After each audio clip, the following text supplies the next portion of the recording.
বিসমিল্লাহির রহমানির রহিম। আসসালামু আলাইকুম। সবাই কেমন আছেন? আলহামদুলিল্লাহ, আমি আল্লাহর রহমতে ভালো আছি। আপনারা সবাই ভালো আছেন? আজকে আমি রান্না করব ড্যাগের খিচুড়ি। খিচুড়ি রান্না করতে আমার কী কী লাগছে চলেন দেখে আসি। প্রথমে নিয়েছি আমি বাঁধাকপি, তারপর নিয়েছি 3টে ফুলকপি,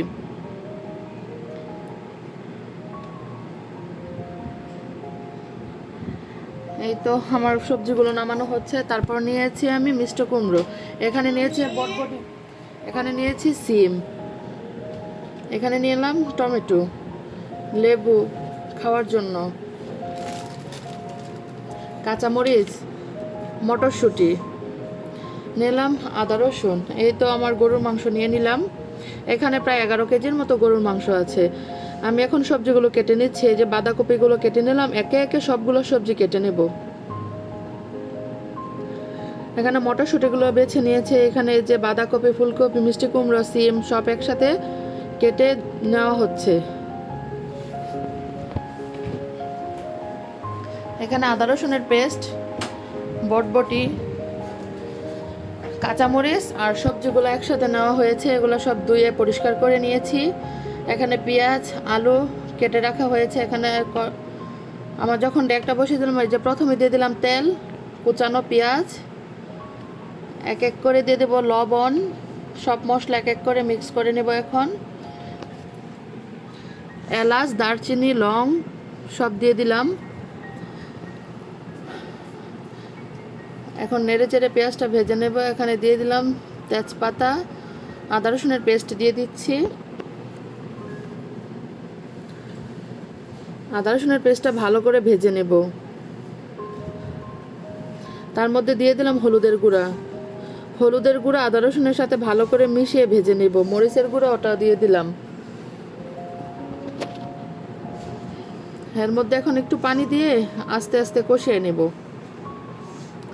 তার মধ্যে দিয়ে দিলাম ধনিয়া গুঁড়া, জিরা গুঁড়া, টমেটোর সস। এখন দিয়ে দিলাম গরুর মাংসগুলা। গরুর মাংসটা দিয়ে ভালো করে নেড়ে চেড়ে একসাথে মশলার সাথে মিশিয়ে নেব।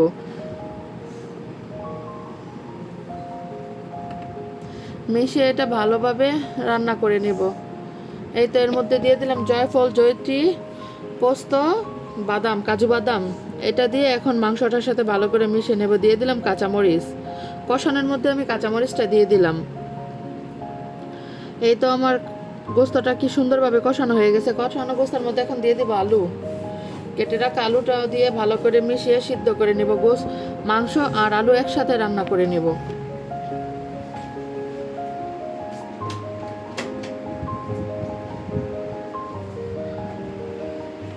এই তো ঢাকনাটা উঠিয়ে এখন নেড়ে চেড়ে দেখে নেব যে আসলে মাংসটা কেমন হয়েছে। মাংসটা পারফেক্টলি সিদ্ধ হয়ে গেছে।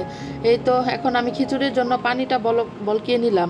এর মধ্যে পেঁয়াজ, আদা রসুন সব কিছু একে একে দিয়ে দিলাম। এই যে মরিচের ফাঁকিটা দিয়ে দিলাম, দিয়ে দিলাম হলুদের গুঁড়া, দিয়ে দিলাম তেজপাতা, গরম মশলা যা যা লাগে সব দিয়ে দিলাম। এখানে দিয়ে দিলাম ধনিয়া গুঁড়া, জিরা গুঁড়া। যখন পানিটা আমার ভালো, এই যে সয়াবিন তেলটাও দিয়ে দিলাম। যখন পানিটা দেখবো ভালো করে বলক হয়ে গেছে, তখন দিয়ে দেবো এর মধ্যে চাল ডাল একসাথে মেশানো দিয়ে দেবো মটরশুঁটি। এর মধ্যে দিয়ে দেবো আমার কেটে রাখা সবজিগুলো। তার মধ্যে টমেটোটাও দিয়ে দিলাম। এটা এখন ভালো করে নেড়ে চেড়ে মিশিয়ে রান্না করে নেব।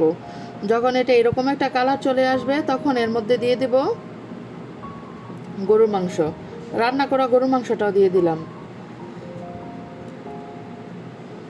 রান্না করা গরুর মাংসটা দিয়ে ভালো করে নেড়ে চেড়ে এটার সাথে মিশিয়ে নেব। দেখেন আমাদের খিচুড়ির কালারটা কত সুন্দর এসেছে। দেখেই মনে হচ্ছে অনেক মজা হয়েছে, খেতে দারুণ এসেছে। এখন তো আমার জিভে পানি চলে আসছে, এটা এত মজা। রান্না শেষে দিয়ে দেব ধনিয়া পাতা।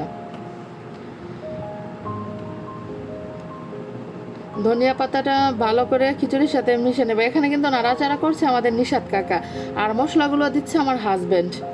এই তো এখন দিয়ে দেবো ঘি। আমি এখানে প্রাণের যে ঘিটা ওইটা ব্যবহার করেছি। আপনারা আপনাদের যে কোনো পছন্দ মতো ঘি ব্যবহার করবেন। আমার রান্নাটা হয়ে গেছে। আল্লাহ হাফেজ, আসসালামু আলাইকুম, বাই।